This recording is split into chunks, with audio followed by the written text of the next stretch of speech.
संत शिरोमणि आचार्य गुरुवर श्री विद्यासागर जी महाराज की जय। और हम युग प्रणेता पूज्य गुरुवर श्री प्रणम्य सागर जी महाराज की जय। ओम अरहम नमः। स्वाध्याय प्रेमी बंधुओं, आप सभी का आचार्य उमा स्वामी द्वारा विरचित गागर में सागर भरने वाले अनोखे ग्रंथ श्री तत्वार्थ सूत्र ग्रंथराज जी के स्वाध्याय में स्वागत है। विगत 2 वर्षों में हमने तत्व विज्ञान अध्याय 1 से लेकर व्रत विज्ञान अध्याय 7 तक का सफर तय किया है और अब हम अपने अतिशय पुण्य फल से कर्म बंध विज्ञान अध्याय 8 के स्वाध्याय में कर्म बंध के बारे में जान सकेंगे। जो नए स्वाध्याय प्रेमी अब हमारे साथ जुड़ रहे हैं, वह पुराने स्वाध्याय के छूटने का विकल्प न करें। निश्चिंत भाव से स्वाध्याय करें। मुनिश्री की सरस सरल वाणी में उन्हें यह जटिल विषय भी बड़ी आसानी से समझ आएगा। स्वाध्याय प्रारंभ करने से पहले हम अध्याय 8 का सूत्र पाठन कर लेते हैं ताकि हम इन्हें कंठस्थ कर सके। यदि आपने पिछले अध्यायों की मौखिक सूत्र पाठन परीक्षा नहीं दी है तो भी आपको यह पाठ अवश्य करना चाहिए और इन्हें कंठस्थ करने का प्रयास भी करना चाहिए। मोक्ष मार्गस्य नेतारं भेत्तारं कर्म भूव्रतां ज्ञातारं विश्वतत्त्वानां वन्दे तद्गुणलब्धये।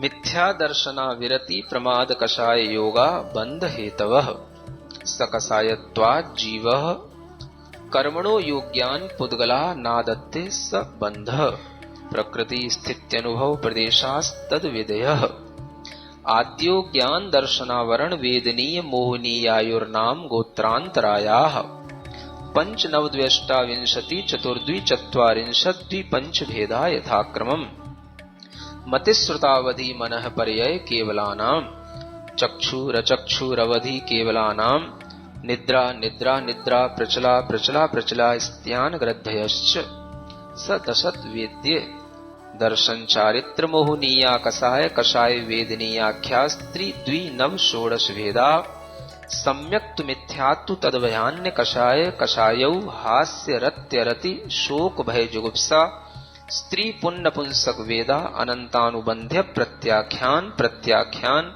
संजुलन विकल्पाश्चैकशः क्रोधमान माया लोभा नारक्तैर्यज्ञोन्मानुषदैवानि गतिजाति शरीरांगोपांग निर्माण बंधन संघात संस्थान सहनन स्पर्श रस गंधान गंध वर्णानुपूर्व्य गुरु लघुपघात परघाता तपोद्योतोच्छ्वास विहायोगते प्रत्येक शरीर त्रस्सुभग सुस्वर शुभ सूक्ष्म पर्याप्ति स्थिरादे यशः कीर्ति सेतराणि तीर्थकरत्वं च उच्चैर्नीचैश्च दानलाभ भोगोपभोग वीर्याणाम् आदितस्तिसृणा मंत्रायस्य च 30 सागरोपम कोटि कोट्यः परा स्थितिः सप्ततिर्मोहनीयस्य 20 नाम गोत्रयोः 33 सागरोपमान्यायुषः अपरा 12 मुहूर्ता वेदनीयस्य नाम गोत्रयोरष्टौ शेषाणा मंतर्मुहूर्ताः विपाकोनुभवः स यथानाम ततश्च निर्जरा नाम प्रत्ययाः सर्वतो योग विशेषात् सूक्ष्मैक क्षेत्रावगाः स्थिताः सर्वात्म प्रदेशेष्वनन्तानन्त प्रदेशाः सद्वेद्य शुभायोर्नाम गोत्राणि पुण्यम अतोन्यत पापम इति तत्वार्थ सूत्रे 8मोऽध्यायः। पूज्य मुनिश्री कहते हैं कि सिर्फ सूत्र के पाठन से ही हमारी विशुद्धि कई गुना बढ़ जाती है। तो चलिए अब हम चलते हैं कर्म बंध विज्ञान की कक्षा की ओर। मोक्ष मार्गस्य नेतारं भेत्तारं कर्म भूव्रतां ज्ञातारं विश्वतत्त्वानां वन्दे तद्गुणलब्धये। देवादिदेव आदिम तीर्थंकर श्री ऋषभनाथ भगवान की, वर्तमान शासन नायक श्री वर्धमान महावीर भगवान की, परम पूज्य आचार्य गुरुवर श्री विद्यासागर जी महाराज की। तो इसलिए ये अलग अलग तरीके के क्षयोपशम होते हैं जिनसे हमें श्रुत माने जो श्रुत ज्ञान की चीज़ें हैं वो हमारे लिए समझ में आए, वो श्रुत ज्ञान जिसके माध्यम से हम अपने अंदर किसी भी पदार्थ का विचार उस रूप में कर सकते हैं जिस रूप में हमें बताया गया हो। तो वह श्रुत ज्ञान भी इन्हीं श्रुत ज्ञानावरण कर्म के अभाव से होता है और इनकी क्षयोपशम दशा बढ़ने पर होता है। सब जीवों के श्रुत ज्ञान भी अलग अलग काम करते हैं। श्रुत ज्ञान तो ऐसा ज्ञान है जो केवल मन से होता है। अब हमारे कान के द्वारा कोई चीज़ सुनी गई, ये तो हमारा मतिक ज्ञान का विषय हो गया। उसके बाद में हमें क्या समझ आ रहा है, ये समझ जो है वो हमारी श्रुत ज्ञानावरण कर्म के क्षयोपशम पर निर्भर करती है। एक ही चीज को सुनकर के, एक ही सूत्र को सुनकर के, एक ही उसकी व्याख्या सुनकर के अलग अलग लोगों को अलग अलग तरह से समझ में आता है। किसी को सही समझ में आ भी जाता है, किसी को केवल इतना ही समझ में आता है कि हाँ कुछ समझ में आया तो लेकिन समझा नहीं सकते। किसी को ये समझ आ जाता है कि हाँ कुछ है, अच्छा तो था लेकिन ऐसा कुछ समझ नहीं आया कि हम उसको बिल्कुल हमेशा याद रख सकें। और किसी को वह सुनने के बाद में ध्यान रह जाता है कि हाँ ये बिल्कुल सही समझ में आया और इसका मतलब ये है, और वो अपने मन से उससे और भी चीज़ें समझता हुआ उसको अपने ध्यान में रख लेता है। तो ये सब अलग अलग ज्ञानावरण कर्म के क्षयोपशम की दशा के परिणाम होते हैं। आपको शास्त्र की बात समझने का क्षयोपशम अलग होना चाहिए, और जो आप दूसरी बातें सुनते हैं, जो अपने लौकिक शिक्षा की नॉलेज लेते हैं, उसके लिए क्षयोपशम होता है वो अलग होता है, और इधर जो क्षयोपशम होता है वो अलग काम करता है। क्योंकि शास्त्रों में जो संज्ञाएं हैं, माने जो भी यहाँ पर नाम दिए जाते हैं, उनकी जो डेफिनेशन दी जाती हैं, वो टर्मिनोलॉजी आपके समझ में आ पाए, इसका भी क्षयोपशम आपके अंदर तब होगा जब कुछ श्रुत ज्ञानावरण संबंध इससे रख रहा हो। इसको बोलते हैं अक्षर श्रुत ज्ञानावरण कर्म का क्षयोपशम। क्या बोलते हैं? अक्षर। अक्षरों के ज्ञान से ही शब्दों का ज्ञान होता है, शब्दों से ही जो पद बनते हैं उन पदों का ज्ञान होता है, और पदों से ही जो शास्त्र बनते हैं उन शास्त्रों का ज्ञान होता है। तो ये सब श्रुत ज्ञानावरण कर्म के क्षयोपशम की दशा होती है, जो जघन्य से उत्कृष्ट रूप तक पहुंच जाती है। और ये श्रुत ज्ञानावरण कर्म की उत्कृष्ट, जब ज्ञान की जब उत्कृष्ट दशा होगी तो ये आप समझ लेना कि ये लगभग जब 14 पूर्व का जो ज्ञान कहा जाता है, क्या बोलते हैं, 12 अंग 14 पूर्व के ज्ञाता, ये 14 पूर्व का जिनको ज्ञान होता है, जो श्रुत केवली होते हैं, वही इस श्रुत ज्ञानावरण कर्म के जगन्य क्षयोपशम के कारण से, मतलब इसकी जगन्य क्षयोपशम श्रुत ज्ञानावरण कर्म की तो दशा होगी जगन्य रूप, तो उनका श्रुत ज्ञान जो होगा वो होगा उत्कृष्ट रूप। आवरण करने वाला कर्म जितना हल्का होगा, ज्ञान उतना ही उत्कृष्ट रूप से प्रकट होगा। आवरण करने वाला कर्म जितना ज्यादा प्रभावी होगा, ज्ञान उतना ही कमजोर होगा। तो ये दोनों चीजें अपोजिट हैं, ज्ञान और ज्ञानावरण। ये अपने दिमाग में बिठा लें। मतिक ज्ञान, मतिक ज्ञानावरण, श्रुत ज्ञान, श्रुत ज्ञानावरण, दोनों चीजें क्या हैं, एक दूसरे की विरोधी हैं, एंटी हैं। और इनमें जो है जो चीज जिस तरीके से इफेक्ट डालने वाली होगी उसका ही इफेक्ट आपके लिए दिखाई देगा। अगर ज्ञानावरण कर्म का इफेक्ट ज़्यादा है तो ज्ञान का इफेक्ट कम होएगा, और अगर ज्ञान का इफेक्ट ज़्यादा दिखाई दे रहा है तो इसका मतलब है ज्ञानावरण कर्म का इफेक्ट कम है, क्षयोपशम उसका जो है हमारे लिए बाधा को प्राप्त नहीं कर रहा है। ये कर्मों के आवरणों को यहाँ पर बताया जा रहा है कि अगर 5 प्रकार के आवरण हैं तो 5 प्रकार की क्वालिटी वाले वो ज्ञान थे जो इन कर्मों ने आवृत कर दिए हैं। हमारे अंदर आज मतिक ज्ञान, श्रुत ज्ञान तो थोड़ा थोड़ा है, लेकिन जो अवधि ज्ञान होना चाहिए जिससे कि हम सभी पुद्गल पदार्थ को एक साथ देख सकते थे, परमाणु से लेकर के महास्कंद तक के पुद्गल पदार्थों को जानने का ज्ञान प्रत्यक्ष रूप से जो अपनी आत्मा से होता था, वो किसने रोक रखा? अवधि ज्ञानावरण कर्म ने।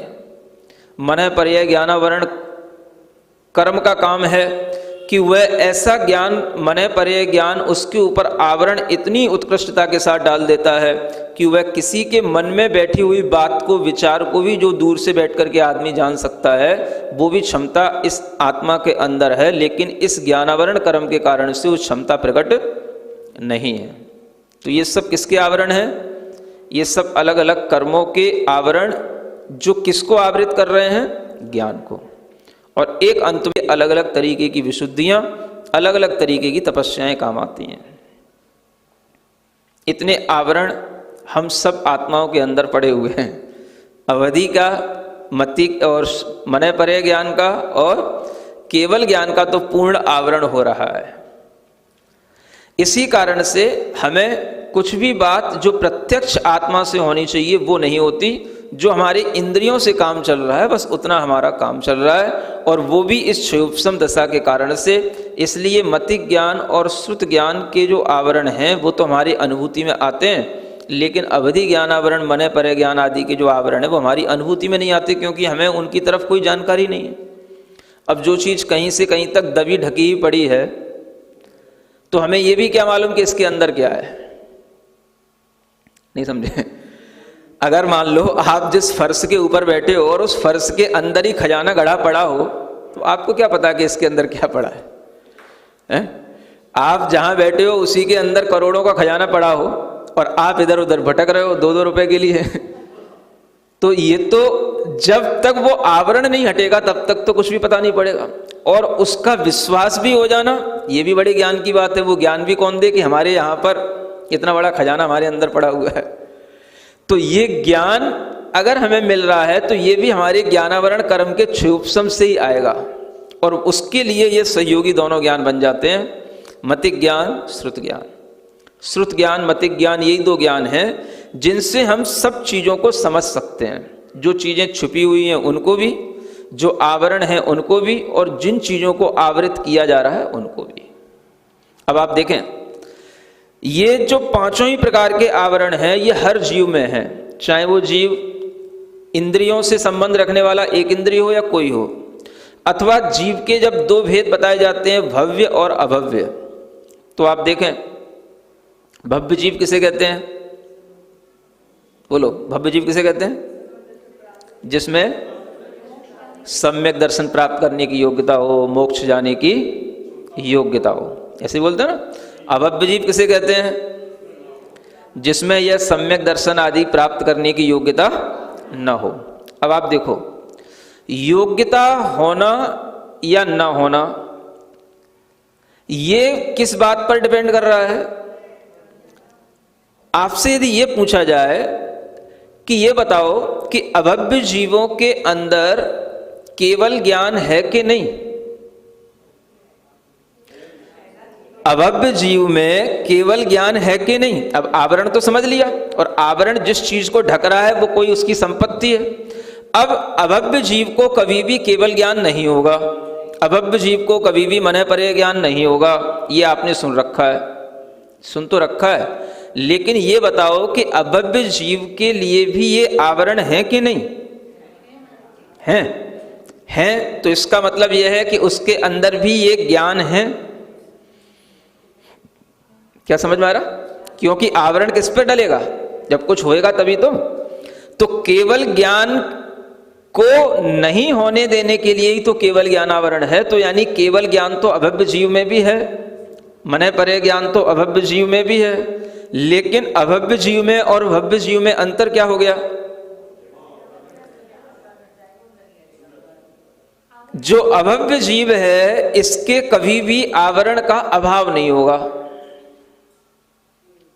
इसको कभी भी सम्यक दर्शन आदि की प्राप्ति नहीं होगी, इसलिए कभी केवल ज्ञान की प्राप्ति का कोई प्रश्न ही नहीं होगा। माने इसका आवरण इतना सॉलिड है, इतना डेंस है कि वह आवरण को हटाने की योग्यता ही उसमें नहीं है। लेकिन ऐसा नहीं कह सकते कि उसके अंदर उस ज्ञान का अभाव है।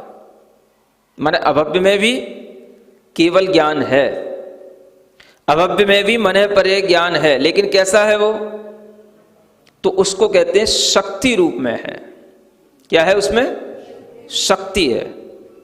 2 चीजें होती हैं, एक शक्ति और एक अभिव्यक्ति। क्या समझे? शक्ति और एक अभिव्यक्ति। शक्ति का मतलब है उसके अंदर वैसी पोटेंशियलिटी है, लेकिन उसका कभी भी उस तरीके से अपीयरेंस नहीं होगा, वो शक्ति के ही रूप में रहेगा। जो चीज शक्ति के रूप में ही रहे, कभी भी प्रकट न हो, तो उसके लिए जो आवरण काम कर रहा है वो आवरण ही उसके लिए इतना सशक्त है कि उस आवरण को वह आत्मा हटाने की कभी योग्यता प्राप्त नहीं कर पाएगा, इसीलिए उसको अभव्य कहा जाता है। तो योग्यता का मतलब क्या हुआ? जो केवल ज्ञान के योग्य हो वो योग्य कहलाएगा, जिसमें सम्यक दर्शन आदि होने की योग्यता हो वो योग्य कहलाएगा। लेकिन जिसमें केवल शक्ति है, योग्यता नहीं है प्रकट होने की, तो वह अयोग्य कहलाएगा। इसलिए अभव्य के अंदर ये आवरण तो सभी हैं, ज्ञान भी सभी हैं, लेकिन कभी भी इन आवरणों का अभाव नहीं होगा। अब इसी को समझाया जाता है कि अगर आपसे कोई यूं कहे कि आवरण के द्वारा किसी चीज को ढाका गया है और वह चीज उसके अंदर है और फिर भी आप कह रहे हो वो चीज नहीं है, तो दोनों चीजों को एक साथ कैसे समझा जाए? एक तरफ तुम ये भी कह रहे हैं अभव्य जीव में केवल ज्ञान नहीं हो सकता, और हम एक तरफ ये भी कह रहे हैं कि अभव्य जीव में केवल ज्ञान है। नहीं समझे? अगर कोई नया सा या बिल्कुल ही पहली बार सुनने वाला व्यक्ति होगा तो उसको तो यही कन्फ्यूजन पैदा हो जाएगा कि दोनों चीजें एक साथ कैसे कही जा रही हैं। अभव्य जीव में केवल ज्ञान है कि नहीं, मैंने आपसे पूछा तो आपने कह दिया है, तो है और होगा नहीं कभी, इसका क्या मतलब हुआ? है और होगा नहीं, तो आपने उसको समझा दिया कि आवरण के कारण से वो कभी होगा नहीं। अगर आवरण के कारण से होगा नहीं तो फिर वो है के रूप में, किस रूप में है? फिर है किस रूप में है? शक्ति है, तो शक्ति को भी किस रूप में समझा जाए कि वो कुछ है कि नहीं है, या केवल आवरण ही आवरण है, उसके अंदर कुछ नहीं है? समझ आ रहा है? अगर आप इसको समझेंगे तो कैसे समझेंगे? तो इसको समझने के लिए आपके अंदर नयों का आलम्बन लेना पड़ेगा। दो चीजें हैं हमारे सामने, एक द्रव्य होता है, एक पर्याय होती है। जो द्रव्य के स्वभाव को बताए, उसकी शक्ति को बताए, उसको कहते हैं द्रव्यार्थिक नय, और जो पर्याय को बताए, पर्याय की शक्ति को बताए, उसको कहते हैं पर्यायार्थिक नय। क्या समझ में आया? द्रव्य और पर्याय। पर्याय का मतलब उसके अंदर परिणमन स्वभाव हो जाना, तो वो पर्याय होगी। और वैसा परिणमन स्वभाव नहीं है, केवल द्रव्य है, तो वो केवल द्रव्य रूप रहेगा। जैसे दाल होती है, तो दाल में जो दाल पानी में पक गई, परिणमन कर गई, तो उसकी दाल की पर्याय बदल गई। और जिस दाल में दाल जैसी दिखते हुए भी वो परिवर्तित ना हो, वो ठर्रा मूठ की तरह हो, तो वह दाल दाल तो कहलाएगी, लेकिन कभी भी वो दाल की पर्याय ऐसी नहीं बनेगी कि वो खाई जाए। दोनों में अंतर हो गया।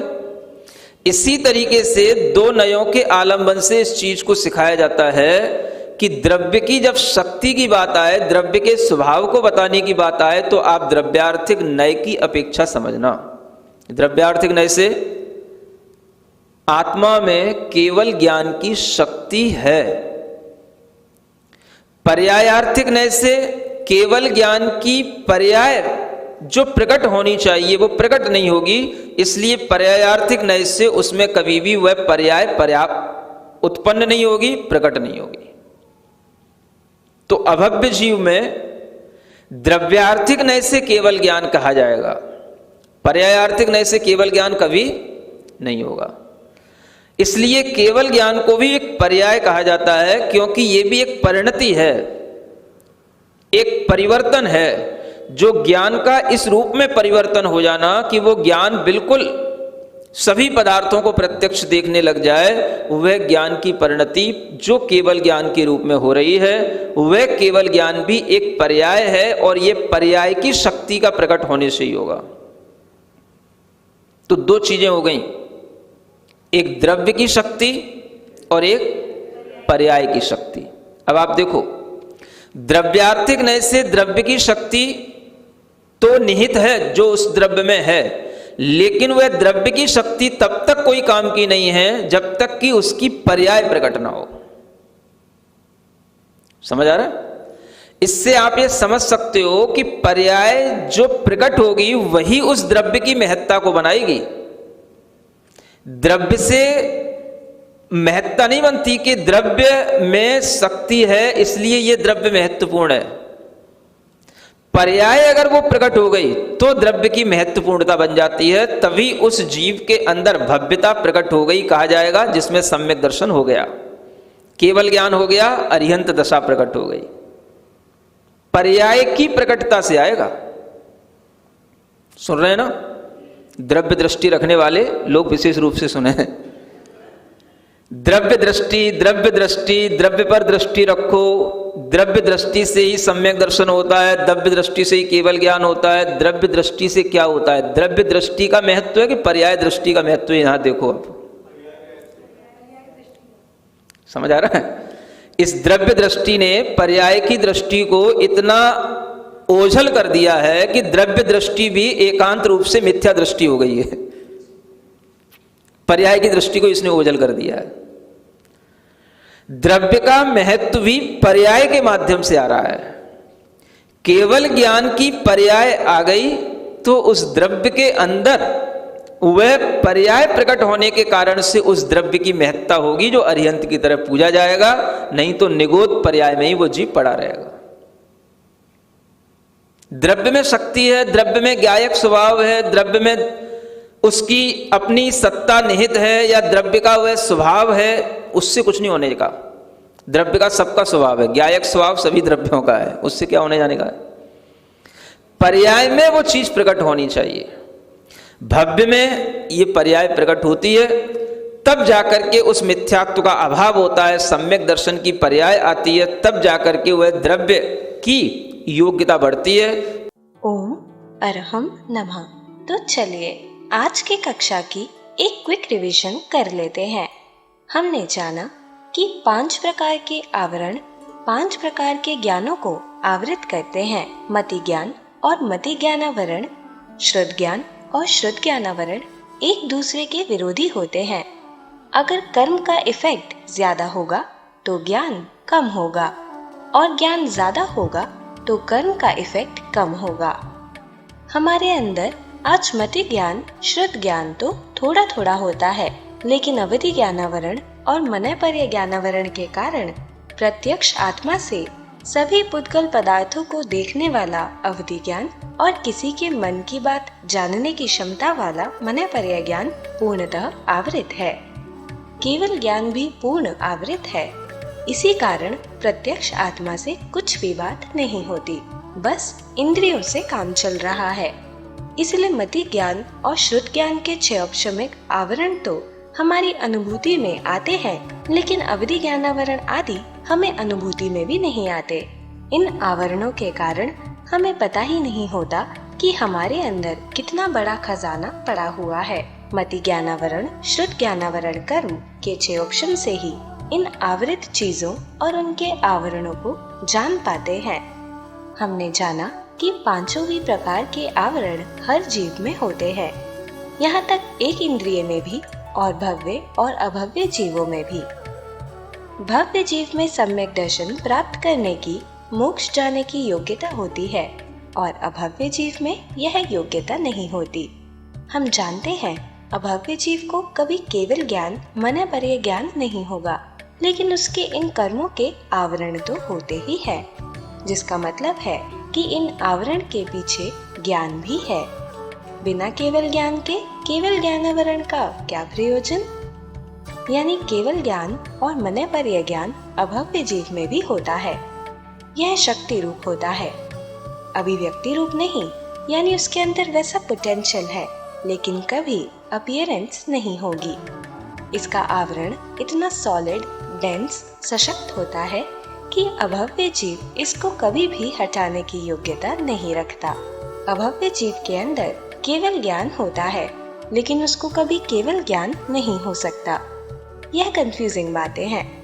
मुनिश्री ने समझाया कि शक्ति रूप केवल ज्ञान जो आवरण के कारण से कभी नहीं होता है, उसे समझने के लिए हमें द्रव्यायतिक और पर्यायतिक नयों का आलंबन लेना होगा। द्रव्यायतिक नय द्रव्य के स्वभाव उसकी शक्ति को बताता है। पर्यायतिक नय पर्याय और पर्याय की शक्ति को बताता है। पर्याय में उसके अंदर परिणमन स्वभाव हो जाता है। बिना परिणमन के वह केवल द्रव्य ही रहता है। जैसे जो पानी में पकी दाल की पर्याय बदल जाती है, लेकिन ठर्रा मूंग परिवर्तित नहीं होती, वह दाल होते हुए भी खाई नहीं जाती। इसी प्रकार पर्यायतिक नय से केवल ज्ञान भी एक पर्याय है, परिणति है जो प्रकट होनी चाहिए, लेकिन अभव्य जीव में यह प्रकट नहीं होती। अभव्य जीव में द्रव्यार्थिक नय से केवल ज्ञान कहा जाएगा, पर्यायार्थिक नय से केवल ज्ञान कभी नहीं होगा। हमने जाना कि द्रव्य की शक्ति और पर्याय की शक्ति दो अलग अलग चीजें हैं। द्रव्यार्थिक नय से द्रव्य की निहित शक्ति तब तक किसी काम की नहीं जब तक उसकी पर्याय प्रकट ना हो। पर्याय के प्रकट होने से द्रव्य की महत्ता बनती है। केवल ज्ञान अरिहंत दशा की पर्याय प्रकट होने से जीव द्रव्य पूजित हो जाता है। मुनिश्री ने समझाया कि द्रव्य दृष्टि रखने वालों ने आज पर्याय दृष्टि को ओझल कर दिया है और एकांत मिथ्या दृष्टि हो गए हैं। सभी जीव द्रव्यों का ज्ञायक स्वभाव है, लेकिन उसका प्रयोजन पर्याय में उसके प्रकट होने से है। भव्य में यह पर्याय प्रकट होती है। सम्यक दर्शन की पर्याय आने से उसकी योग्यता बढ़ती है। तो चलिए अब हम सभी जिनवाणी स्तुति करेंगे और तत्पश्चात समय होगा आज के सवाल का। सिरिजिणवाणी जग कल्याणी जग जन मदतम मोहरी जनमण हारी गढ़हर हारी जन्म जरा भव रोग हरि तिथ्य राणम दिव्य झुणिम जो पढ़ई सुणई मय्ये धारई राणम सौख मणंतम धैर्य सासद मोक्ष पदम पावई सासद मोक्ष पदम पावई। अब समय है आज के प्रतियोगिता प्रश्न में भाग लेकर आकर्षक पुरस्कार जीतने का। आप अपने फोन को QR कोड स्कैन करने के लिए तैयार रखें या दिए गए लिंक पे जाएं। आप अपना उत्तर चुनकर हमें कल शाम 5 बजे तक भेज सकते हैं। 3 भाग्यशाली विजेताओं को मिलेंगे आकर्षक पुरस्कार। विजेताओं का नाम इसी कार्यक्रम में हर रविवार को घोषित किया जाएगा। साथ ही सभी प्रश्नों के सही उत्तर भी बताए जाएंगे। आज का सवाल है, किसी के मन में बैठी हुई बात या विचार को दूर से भी जानने की क्षमता को प्रकट होने से क्या रोकता है? मति ज्ञानावरण कर्म, श्रुत ज्ञानावरण कर्म, अवधि ज्ञानावरण कर्म, मनैपर्य ज्ञानावरण कर्म। अध्याय 8 की कक्षा 19 के आज के सवाल का सही उत्तर है 2। अगर आप किसी कारणवश कोड को स्कैन ना कर पाए हों तो आप क्लास की वेबसाइट पर जाकर भी उन्हें अटेम्प्ट कर सकते हैं। इस लिंक पर जाएं या QR कोड को स्कैन करें। धन्य है हमारा पुण्य जो मुनिश्री हमें कर्म बंध जैसे कठिन विषय को इतनी सरलता के साथ समझा रहे हैं, ताकि हम डेली लाइफ में कर्म बंध के कारणों को जानकर उनसे बच सके। और ये ज्ञान आप अपने मित्र, परिवार, समाज के लोगों को इस स्वाध्याय से जोड़कर उन तक पहुंचा सकते हैं। आप सिर्फ उन्हें हमारी वेबसाइट etv.arham.yoga शेयर करें और उन्हें इन सभी क्लासेस के साथ साथ मिलेगा अभ्यास प्रश्न करके अपने ज्ञान को प्रगाढ़ बनाने का मौका और आज के सवाल में पुरस्कार जीतने का। तो आज ही अपने बच्चों को, मित्रगणों को और परिवारजनों को इस अनूठे स्वाध्याय से जोड़ अपना और उनका पुण्य बढ़ाए। ओम अरहम नमः।